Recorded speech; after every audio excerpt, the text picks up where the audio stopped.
É tudo uma questão de perspectiva. Você, assim como eu e todos os seres vivos que conhecemos até hoje, nascemos em um planeta belíssimo chamado Terra. É um mundo gigantesco formado por 193 países habitados por 7 bilhões e 700 milhões de pessoas, que falam mais de 7 mil idiomas e moram em mais de 2 milhões e 500 mil cidades. Números grandes dignos de um planeta grande. E isso porque eu nem citei as outras 8 milhões e 700 mil espécies de animais que compartilham a Terra conosco, muito menos as 390 mil espécies de plantas que enfeitam nossas paisagens. Temos uns 6.260 quintilhões de litros d'água à nossa disposição nos oceanos, 5 quatrilhões de toneladas de ar para respirarmos e quase 6 sextilhões de toneladas de terra embaixo de nós. Massa grande o suficiente para que consigamos nos manter em pé e nos deslocarmos por toda essa imensidão. Nós nascemos aqui, evoluímos aqui, nossos sentidos foram feitos para processar esse ambiente e seus desafios, e é por isso que mesmo com números tão grandiosos e difíceis de processar, ao vermos essas imagens, dá para se ter uma ideia de que o mundo é muito, muito grande. E aí os cientistas vêm e me dizem que um dia tudo isso estava comprimido num espaço menor do que a cabeça de um alfinete? Faça-me o favor. É tudo uma questão de perspectiva. Será que a Terra é mesmo tão grande assim? Essa foto é famosa. Foi tirada em 14 de fevereiro de 1990 por uma das mais intrépidas sondas que já lançamos ao espaço, a Voyager 1. Você consegue ver o pálido ponto azul nela? Pois é, somos nós. Aliás, somos nós e a Lua, que daquela distância, 6 bilhões de quilômetros daqui, aparece mesclada à Terra na imagem. Infelizmente, a Voyager 1 tirou essa foto a 32 graus acima do plano da eclíptica e a 1h48 da madrugada no Brasil, ou seja, é bem difícil que algum fóton que a compõe tenha vindo de você. Afinal, o Brasil está abaixo do plano da eclíptica e era noite por aqui. Mas não é fascinante imaginar que todos os seres vivos dos quais já ouvimos falar, desde os dinossauros até nós, desde Cleópatra, Shakespeare, Cabral, Einstein e Sagan até você, todos vivemos nesse único pontinho minúsculo? Essa foto, tirada pela câmera grande angular da Voyager, nos dá outra perspectiva. Dá para entender melhor aquelas faixas claras da outra foto, não? Elas são refrações da luz do Sol na lente da câmera. Aquele ali é Vênus, outro dos 8 principais pontinhos do Sistema Solar, que você pode ver nessa imagem que mostra a família inteira naquele 14 de fevereiro. E nessa montagem vemos a Voyager em perspectiva. Bonita família, não? E nós já encontramos várias outras famílias por aí. Até hoje, outubro de 2022, já descobrimos quase 5 mil planetas orbitando outras estrelas da Via Láctea, e isso porque só exploramos uma área bem pequena dela, apenas uma fração de suas mais de 200 bilhões de estrelas. Sabemos hoje que a Via Láctea é uma galáxia espiral barrada bastante comum, apenas mais uma entre outras 200 bilhões de galáxias estimadas no universo observável, que deve ser uma fração mínima de um universo ainda maior, que jamais veremos porque sua luz nunca chegará aos nossos olhos. Enfim, se você achava que a Terra era grande, agora sabe que o universo é muito, muito, muito maior. Suas dimensões estão bem além da nossa capacidade de compreensão. E mesmo cientes de tudo isso, os cientistas ainda querem que eu acredite que esses bilhões de galáxias, cada uma com bilhões de estrelas e trilhões de planetas, um dia estiveram num ponto menor do que a cabeça de um alfinete? É tudo uma questão de perspectiva. Antes de mais nada, é importante deixar algo bem claro. A ciência não queria que o Big Bang tivesse acontecido e ninguém ganha nada com o fato dele ter acontecido. Simplesmente as evidências estão aí e o Big Bang é um modelo que melhor as explica. O homem procura respostas para tudo e algumas das perguntas mais importantes que fazemos desde o surgimento da nossa espécie são essas: de onde nós viemos? Como surgiu esse planeta, esse sol, esse céu estrelado que nos cobre? Já achamos que havia uma redoma de cristal em cima de nós e que tudo girava em torno da Terra. Depois percebemos que nós é que girávamos em torno do Sol e que não havia redoma nenhuma, mas achávamos que a Via Láctea continha todo o universo. Aí entendemos que havia bilhões de outras galáxias, mas achávamos que o universo era estático, até que finalmente detectamos a expansão do universo. O tempo passa, mentes brilhantes surgem, novos instrumentos são criados, o conhecimento se acumula e aos poucos vamos chegando a modelos mais próximos do que realmente aconteceu. Isso quer dizer que o Big Bang é apenas a teoria do momento e que daqui a algum tempo podemos acreditar em algo bem diferente? Não exatamente. As evidências de que o Big Bang ocorreu são bastante sólidas. O que deve acontecer são ajustes, aperfeiçoamentos, mas que em determinado momento tudo esteve em um ponto do tamanho da cabeça de um alfinete, esteve sim. A ciência acumula conhecimento e evolui.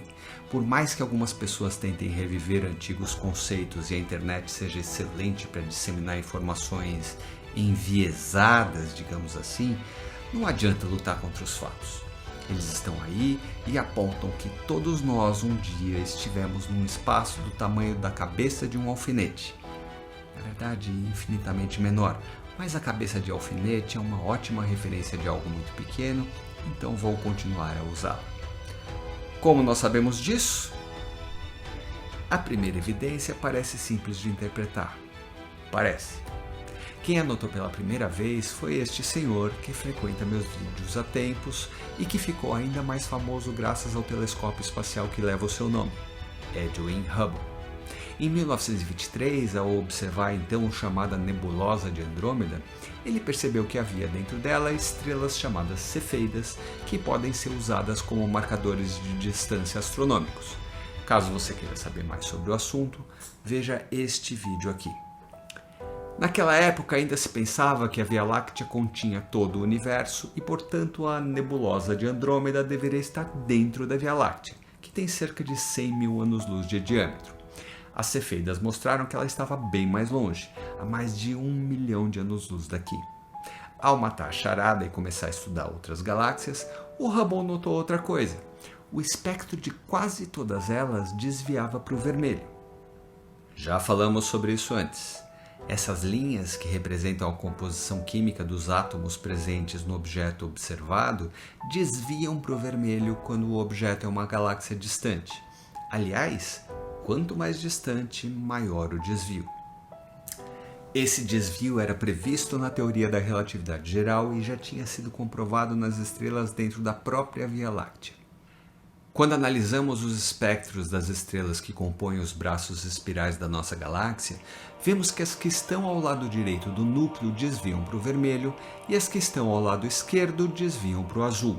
Pelo menos aqui no hemisfério sul. No hemisfério norte o movimento se inverte.